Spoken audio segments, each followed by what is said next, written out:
Sir ಬಿಡದಿಗೆ ಫಸ್ಟೇ ನಾವೇ ಹೋಗಿದ್ದು ಅಲ್ಲಿಗೆ. ಕಂಚಗಾರನಹಳ್ಳಿ ಮತ್ತು ಬೈರಮಂಗಲ ಏನಿದೆ ಅಲ್ಲಿ ಸ್ಟಾರ್ಟಿಂಗಲ್ಲೇ ನಾವು ಹೋಗಿದ್ದು. ಹೀಗಾಗಿ ಏನಾಗಿದೆ ಅಲ್ಲಿ ಇವತ್ತು ಎಲ್ಲ ರಾಜಕಾರಣಿಗಳಿಗೂ ಭೂಮಿ ಮೇಲೆ ಕಣ್ಣು ಬಿದ್ದುಬಿಟ್ಟಿದೆ.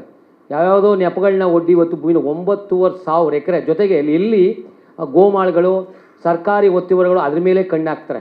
ಕಣ್ಣು ಹಾಕಿಲ್ಲ 2,500 ಎಕರೆಯಲ್ಲಿ ಗೋಮಾಳ ಮತ್ತು ಒತ್ತು ಸರ್ಕಾರಿ ಜಾಗ ಇದೆ.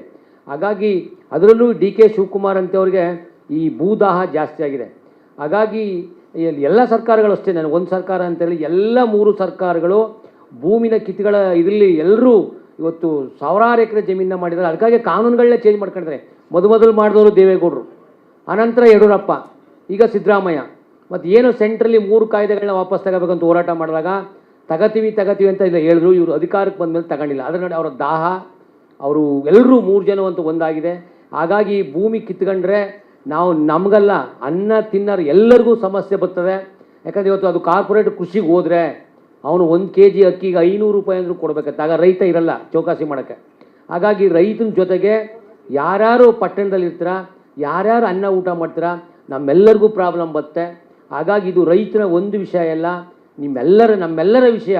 ಹಾಗಾಗಿ ಭೂಮಿಗೆ ಯಾವುದೇ ಕಾರಣಕ್ಕೂ ತಾವೆಲ್ಲರೂ ಸಪೋರ್ಟ್ ಮಾಡಿ, ಎಲ್ಲೆಲ್ಲಿ ಇರ್ತೀರಾ ಅಲ್ಲಲ್ಲಿ ನೀವು ಒಂದು ಕೈಲಿ ಬರೋಕ್ಕಾಗಲ್ಲ, ಅವನು ಅಲ್ಲಲ್ಲೇ ಸಪೋರ್ಟ್ ಮಾಡಲಿ. ಹಾಗಾಗಿ ಬಿಡದಿ ಇರ್ಬೋದು, ಈ ಕಡೆ ಜಂಗಮಕೋಟೆ ಇರ್ಬೋದು, ಚಿಕ್ಕಬಳ್ಳಾಪುರ ಇರ್ಬೋದು, ಆ ಕಡೆ ಕೊಡಗಲ್ಲಿ CND ಅಂತ ಒಂದು ಕಾನೂನು ತರ್ತಾಯಿದ್ರೆ ಎಲ್ಲ ಭಾಳಷ್ಟು ರೈತರು ಭೂಮಿ ಮೇಲೆ ಕಣ್ಣು ಹಾಕಿದರೆ.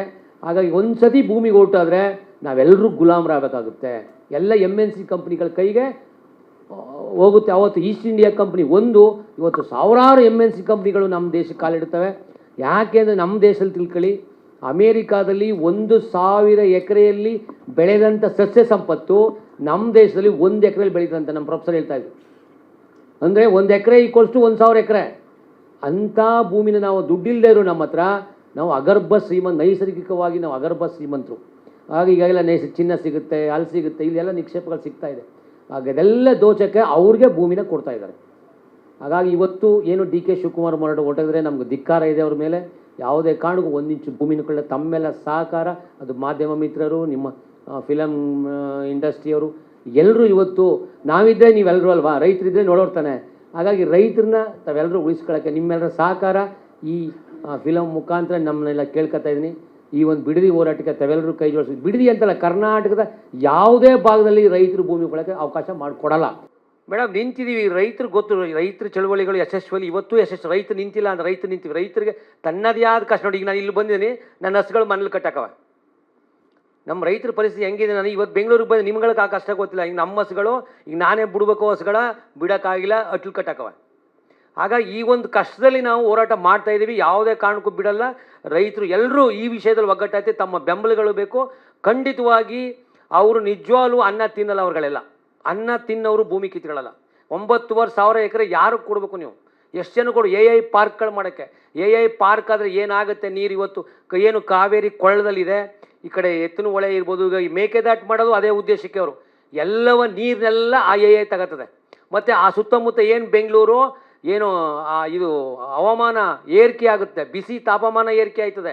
ಇವೆಲ್ಲ ಸುತ್ತಮುತ್ತ ನೀವುಗಳೆಲ್ಲ ಅನುಭವಿಸ್ಬೇಕಾಗುತ್ತೆ. ಹಾಗಾಗಿ ಭೂಮಿಯಲ್ಲಿ ಟೌನ್ಶಿಪ್ ಅಂತ ಹೇಳ್ತಾ ಇದ್ದಾರೆ, ಆದರೆ ಇಂದಿನ ಉದ್ದೇಶಗಳೇ ಬೇರೆ. ಹಾಗಾಗಿ ಇವ್ರು ಹೇಳೋದೊಂದು ಮಾಡೋದೊಂದು.